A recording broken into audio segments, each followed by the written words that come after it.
Hello, welcome back to my YouTube channel. അപ്പോൾ ഞാൻ എയർപോർട്ടിലാണ് ഇരിക്കുന്നത്. Guess where I am off to? Obviously to Kochi. Salalah to Kochi യാത്ര ചെയ്യാണ് ജൂൺ 28-ന്.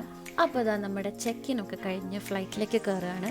നമ്മൾ ലഗേജൊക്കെ ആദ്യമേ കൊടുത്ത് ബോർഡിംഗ് പാസ് മേടിച്ചുവെങ്കിലും ഡ്യൂട്ടി ഫ്രീ ഷോപ്പിംഗ് ഒക്കെ കഴിഞ്ഞ് നമ്മൾ അവിടേക്ക് കറങ്ങി അഴിച്ച് ഫ്ലൈറ്റിൽ കയറിയപ്പോഴത്തേനും ഏറ്റവും അവസാനമായിട്ട് ഫ്ലൈറ്റിൽ കയറിയിരുന്ന് ഷോ ഓഫ് ഒക്കെ കാണിക്കുന്നുണ്ടെങ്കിലും ഒരൊറ്റ പ്രാർത്ഥനയായിരുന്നു, പഠിച്ചോനെ നിങ്ങള് കാത്തോളി ഒറ്റ വിളിയാണ്. ഇഞ്ചിൻ എങ്ങനെ പറക്കാണ്. ഏത് നമ്മളെ എയറോപ്ലെയിൻ വിട്ടേക്ക.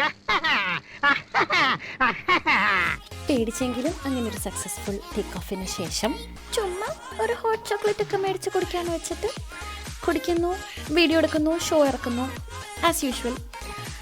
അങ്ങനെ ലാൻഡിങ്ങിൻ്റെ സമയം ഞാൻ കുറേ സമയം കിടന്ന് ഉറങ്ങുമായിരുന്നു. ഭയങ്കര സൗണ്ടായിരുന്നു ഫ്ലൈറ്റിന്, എന്താണെന്നറിയത്തില്ല. അത് മാത്രം കുറച്ചൊന്ന് എന്നുള്ളൊരു ഇതായിരുന്നു മനസ്സിൽ. എയർ ഇന്ത്യ എക്സ്പ്രസ് ആയതുകൊണ്ട് തന്നെ ടേക്ക് ഓഫ് ചെയ്യുമ്പോഴുള്ള അതേ പേടിയായിരുന്നു ലാൻഡ് ചെയ്യുമ്പോഴും. ശരിക്കും പറഞ്ഞാൽ കൊച്ചി എയർപോർട്ടിൽ മഴയായതുകൊണ്ട് അതിലും പേടിയായിരുന്നു. എന്നിട്ടും നമ്മൾ വീഡിയോ എടുക്കുമ്പോൾ നല്ല ചിരിച്ചൊക്കെ നിൽക്കുമല്ലോ, ആ പേടിയൊക്കെ അങ്ങ് മുഖത്തൊന്ന് കാണിക്കാത്ത രീതിയിൽ അങ്ങനെ ലാൻഡ് ചെയ്തു. കുഴപ്പമില്ലാതെ നല്ല സ്മൂത്ത് ലാൻഡിങ് ആയിരുന്നു. അങ്ങനെ കൊച്ചി എയർപോർട്ടിലെത്തി.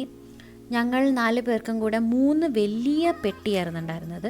ഹാൻഡ് ലഗേജ് ആയിരുന്നു കൂടുതൽ. 4 പേർക്കും 4 ബാഗ് തന്നെ ഉണ്ടായിരുന്നു ഹാൻഡ് ലഗേജായിട്ട്.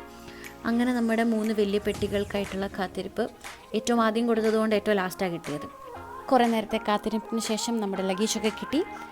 എയർപോർട്ടിൽ നിന്ന് നേരെ ആലുവയിലേക്കാണ് പോയത്.